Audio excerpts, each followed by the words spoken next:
Well,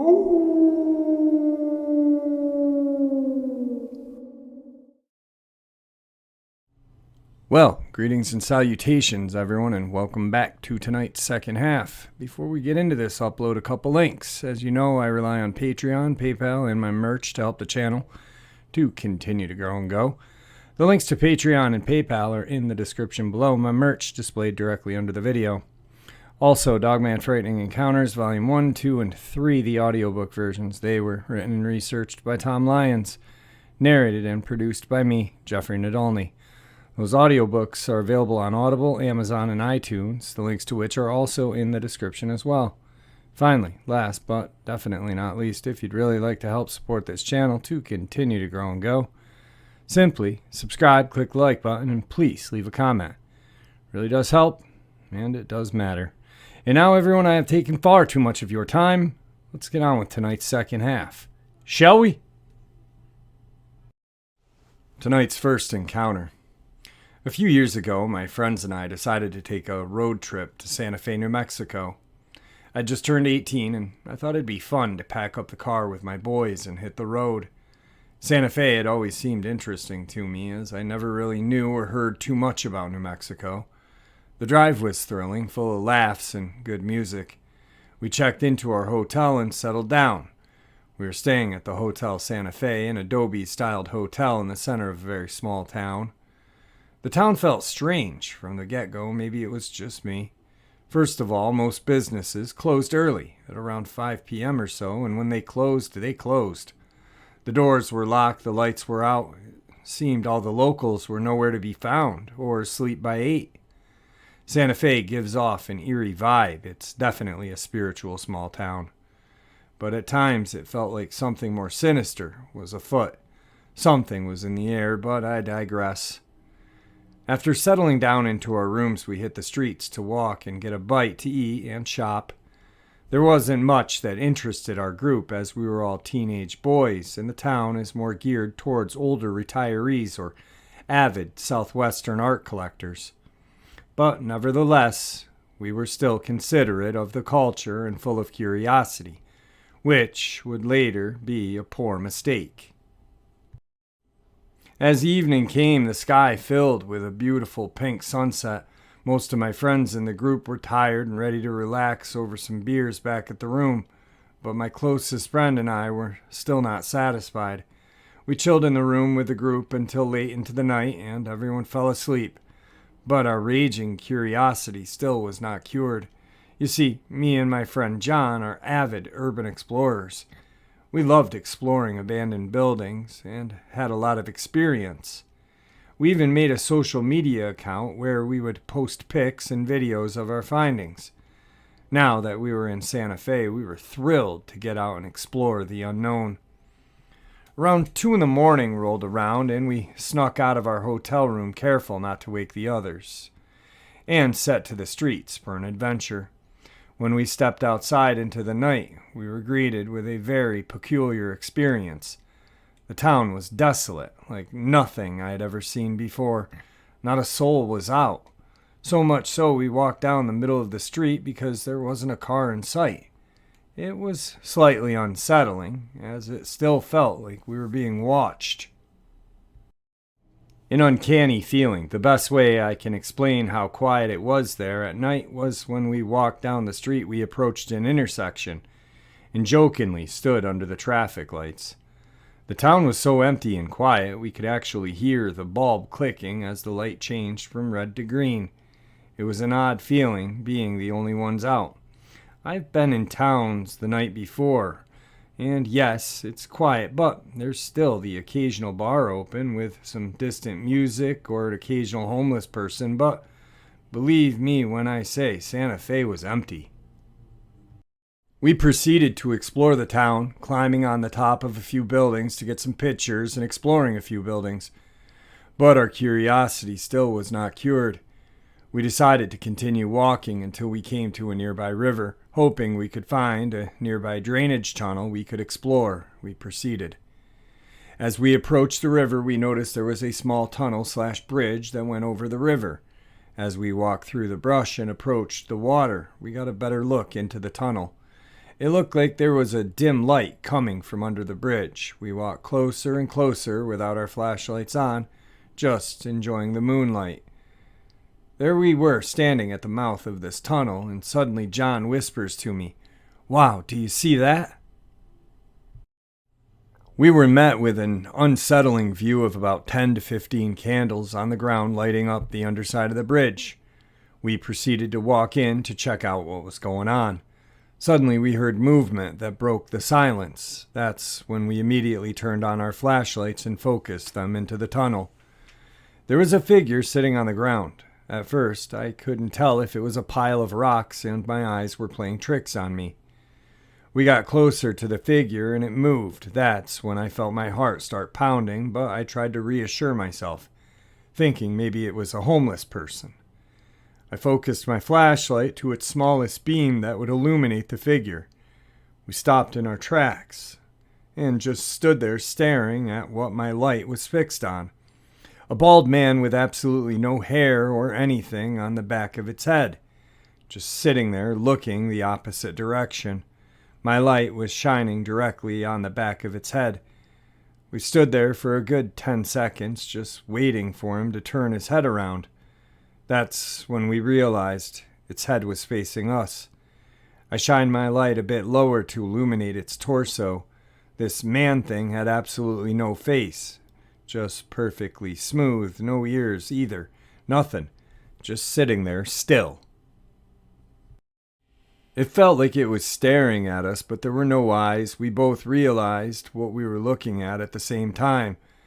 John whispered to me, where's its face?" That's when it got up. At this moment, I felt my blood run cold.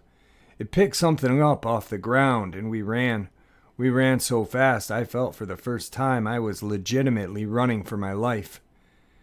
As we exited the tunnel, we ran for higher ground and got to the top of the bridge, so the mouth of the tunnel was below us. I shined my flashlight down onto the ground. That's when I saw the most terrifying thing I'd ever seen. The thing came out of the tunnel and just stood there. It stepped into the light of my flashlight. It was holding what looked like some sort of weapon, almost like a metal pitchfork or trident, and looked directly at us. There we were, just frozen. I shined my flashlight directly on its face once more, and for a good 20 seconds we stood there, in complete terror, as it stood there motionless. No face, just smooth skin. There were a few features on the top of its bald head, almost like horns, but I'm not sure what they were. Then suddenly it started bolting towards us. That's when we heard it. It made a strange sound. The best I could describe would be an anger hum, like if you were to scream with your mouth closed. This thing was angry, running towards us, waving its pitchfork thing in the air. We ran as fast as we could back to the hotel. We finally made it back, still shaking. I was sick with adrenaline. As we caught our breath in the elevator, we both looked at each other. The next day, we didn't even bother telling the rest of the group. One, because we knew it'd sound too unbelievable. And two, because we were both too shaken up about it. To this day, we still don't talk much about what we had seen. But recently, John had mentioned it to me. We were talking about the trip as he lowered his voice and said, "You saw that too, right?" Looking back, I decided to do some research on New Mexico, finding out that the government has done many secret experiments in the desert, and the area has many Native American burial grounds. The land is a cocktail for the uncanny. I often wonder if what we saw was some mutant human as a result of the Manhattan Project, a nuclear test done in the desert of New Mexico. There are rumors that the government not only tested their bombs on test-built structures, but humans. Maybe we saw a mutant, or maybe it was some sort of native spirit. But I'm still not much of a supernatural believer. Regardless, I will never be able to explain what we saw that night, and will never forget the view of the faceless man looking at us. Tonight's second encounter. We live in North Texas. My boyfriend's house is a 2-story home, the upstairs consisting only of the master suite. The staircase starts across from the kitchen and goes straight up into a wall. There's a 90-degree angle opening to the bedroom door. There are no vents on the staircase. Once inside that door, there is a small hallway section that has doors on either side, one to the bathroom and the other to the closet. From there, you walk into a room, on one side being a bed, on the other having a lounge area with a TV and recliner. I had stayed at my boyfriend's house a few times and had a few experiences where, when in the home alone, I would hear very distinct sounds of boots stomping around downstairs. I'm not a stranger to ghostly activity, so I kind of laughed it off, but did not let it bother me too much. My boyfriend said that he has had a few paranormal encounters in the home, but nothing like this. One night I was lying in bed watching television. My boyfriend was standing by the hallway leading into the room with our cat. He was commenting on feeling a draft under the door, which is strange because, again, there are no vents in the hallway leading into the room is a 90-degree angle. I hear the door start to creak open and see him and the cat react at the same time and snap toward the door. Then hear the door slam shut and boots running up and down, up and down, up and down the stairs. This continued for a few moments, then stopped. This was horrifying. I didn't know how to handle myself. This same sound happened multiple times every few nights for a couple of weeks. We would be trying to sleep and hear boots up and down the stairs, but nobody would be there. It happened so often that we eventually just learned to ignore it. Then the activity stopped, seemingly out of nowhere. Additionally, in the master closet, there is a small hatch in the ceiling that leads to an additional attic space that is not accessible from the main attic. Sometimes we can hear shuffling around up there and walking. My boyfriend refuses to look up there ever since moving, in fear that he may find something scary. We recently had an inspector look up there because we were having our insulation redone, and he said it looks practically untouched up there, no sign of any animal activity. I'd come to terms that maybe there was a ghost in the house, but recent events have led me to believe there is something far worse. I have since moved into the house with my pets. Our couch is a sectional, and when lying on the far side, you can see straight towards the back door. Our back door has a storm door with a doggy door on it, and we call the dogs in for night and close the actual back door, which does not have a doggy door on it. One night after dinner, I was watching a movie on the couch while my boyfriend was upstairs playing video games. I heard scratching at the door and went to open it to find my Shih Tzu had been locked outside. I let him in and pet him. He growled a bit and ran off. This isn't very unusual for him, to be honest. He's a jerk, so I didn't think too much of it.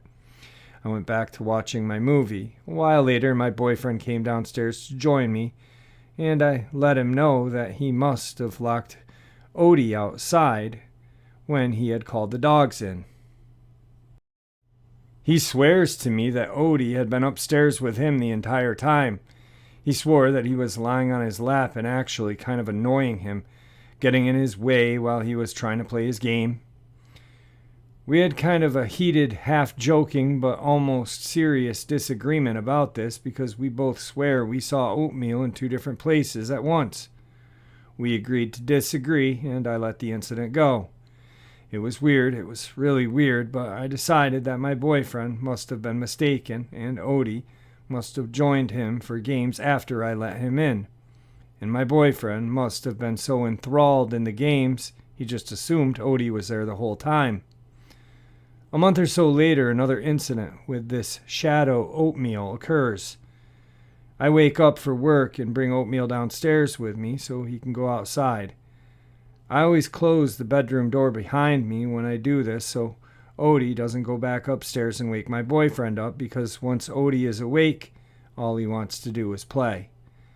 I go to work and come home. I don't think anything of it. Once I get home, my boyfriend is telling me how Odie had to sleep downstairs last night because he had gotten in trouble after I went to bed. I laugh at the story and ask my boyfriend when he softened up and let Odie back in. He gets immediately confused and says I didn't. I told him that when I woke up this morning, Oatmeal was sleeping by my feet as always, and I took Odie downstairs this morning. We again have a disagreement because we swear we saw him in 2 different places at once. I again brush it off. This leads us to now, when the absolute most horrifying thing to happen happens. We were in bed watching videos on our phone. I'm on my side facing the wall. Oatmeal is laying against my feet on the edge of the bed.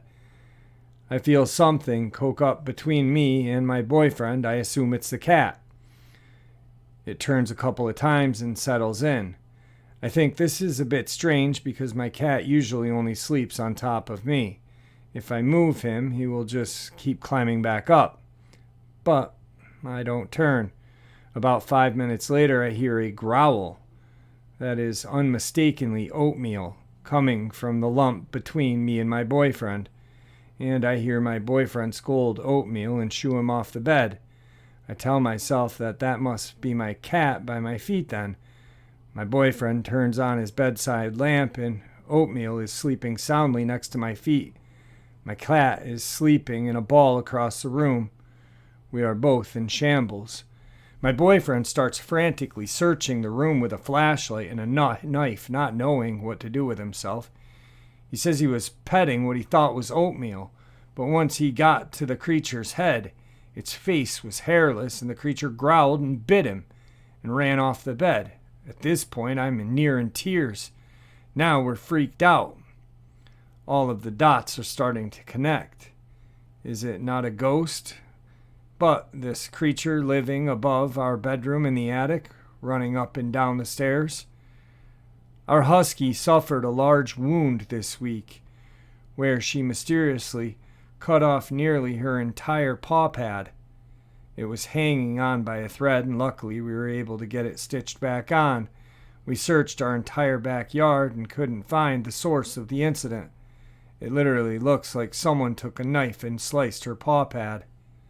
The vet said the laceration goes completely under her pad and barely misses her artery. We at first assumed she must have cut it on the fence, but there was no blood anywhere on or directly by the fence. They have lived here for years without incident. Yes, this could be entirely unrelated, but could this be the creature's fault as well? 5 words: get out of that house. Wow, that is terrifying. That is just straight up terrifying. Can you imagine you're that poor boyfriend? You're just dozing off, start petting your dog, and all of a sudden you feel this hairless face and it growls and bites you? Yeah, not so much either, huh? Wow. Moving on. Today's third experience. I haven't told this much, and it still creeps me out to this day. When I was 12 years old, about 2013, I moved to this old house built in the 40s. No one had lived in the house in over 30 years, and it was the first fall I had ever seen at this house. I was taking trash out to our back porch, and from there, I could see the tree line that's normally very green and hard to see through.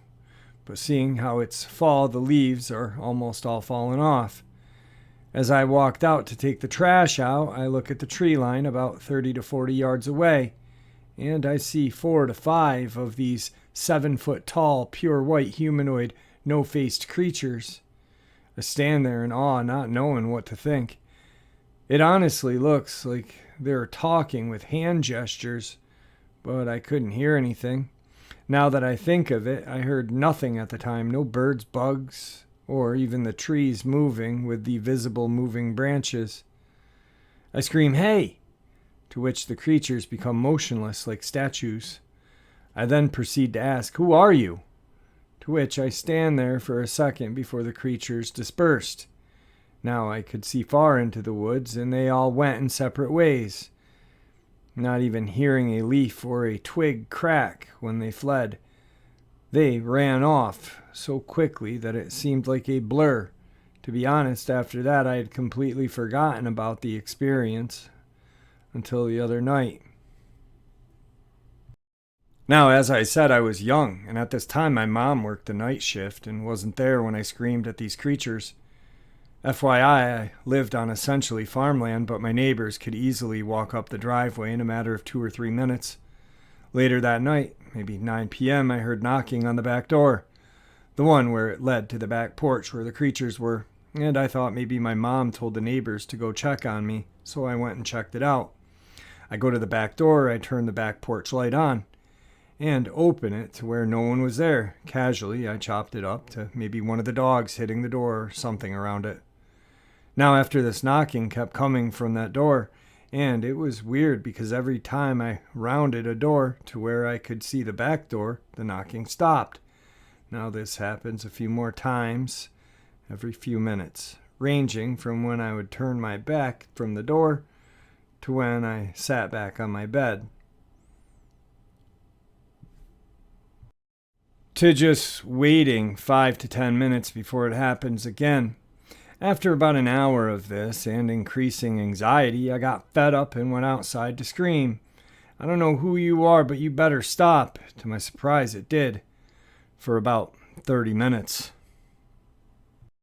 The knocking came from around the house, on the windows, doors, and walls from the outside for another 30 minutes. I was scared, curled in the corner of my bed. After 30 minutes, there was one last bang beside my window that it felt like it had shook the house, and was so shocked the window did not break. That was the end of it. Nothing for the rest of the 5 years we lived there. The shocking part was the outside was old, as stated, and could honestly be broken with one good swing to the exterior. But where that final bang was, there was no sign of any impact. Honestly, I think that's what scared me the most, that this creature could full force shake my house and leave no damage. Now, I live in Tennessee, by the way, if this maybe helps you figure out where and what this thing came from. And tonight's final experience. I had recently moved a few minutes away from my old house in rural Illinois. My old house was situated on a farm with 40 acres of land. Me and my sister had had our fair share of creepy, maybe paranormal happenings, but nothing this bad, and I'm afraid that whatever lived on our property there has followed us to our new home. Little backstory, my sister takes one of our dogs to check out the horses in the paddock because they're making noises. She says she hears something behind her and turns to see an 8-foot unnaturally skinny thing. She had said she had fallen to the ground and was paralyzed with fear as she was lying. The dog, who will cower at anything, goes into full attack mode and starts going crazy. At that point, I run outside with my aunt, and we see her on the ground, no ungodly being. I was very skeptical until 2 months later. I go to my friend's house, who lives right down the road, on Halloween for a sleepover, and he shows me 2 videos from his security camera. The first showed a pale arm hanging over their front porch. The second showed a figure touching the lens of the camera and a long arm reaching up. Something to keep in mind is that his deck, where the camera is situated, is around 12 feet above ground. In the middle of all of this, his parents see what we are doing and get super mad and scold him about how these videos are not to be shown to anyone. They then went into the other room, and the rest of the sleepover went normal without anything of that nature happening again. But that is what kick-started the whole thing. Present day, As of about 2 months ago, I had a dream where I was with my dad, sister, and friends going to an old amusement park of sorts. This place is indoors, with the exception of a paintball area outside, and it had a jungle gym, arcade, birthday rooms, etc. The place has been shut down for years, and in the dream it looked way more dilapidated than what it looks like in real life. When we parked the car, my vision zoomed up to the roof, and it had a deer with blood all over it. The deer appeared to be dead, lying there. We get closer to the building, and my vision zooms up to a sign, and now the deer is staring at me with a gigantic smile full of human teeth and saliva dripping onto the pavement. At this point, I was a bit unnerved, but we still went inside anyway. The inside of this place looked just how it did when I was a kid, with everything in perfect condition. I turned my back on the group for maybe 10 seconds to look at the prizes and when I turned back, the whole place turns into what it looked like on the outside. Everything's rotting, no lights except for one.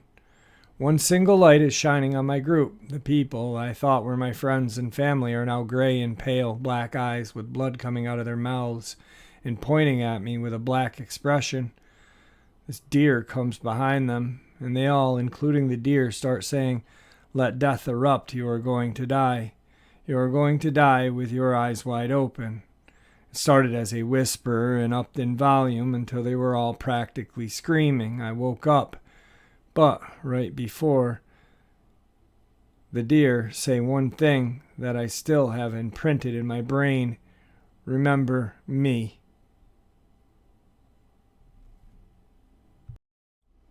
I had that same dream last night, and nothing changed except the deer. It had grown to around what I think would be double the size. Tonight I went and locked up the chicken coop. I was walking back inside and heard "remember me." And shortly after, came closer. "I told you, remember me." The voice sounded like me, but had an odd tone and sinister undertone. It sounded like an impressionist who tried to impersonate me, but who had smoked for 30 years, very raspy and false. This leads me to right now. Nothing else has happened, and it all stopped the second I got inside. I've told nobody. I will. Not anybody.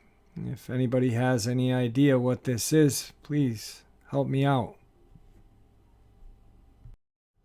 Alright guys, I hope you enjoyed tonight's upload. And any bets on someone saying that the last creature is a skinwalker? I'm giggling because it's funny. Because it's definitely not. Anyway, I hope you all enjoyed tonight's upload as much as I enjoyed sharing it with you. Thank you all for your support. And please be safe out there. May the Great Spirit watch over us all, and may He guide us down that path that, well, we call life.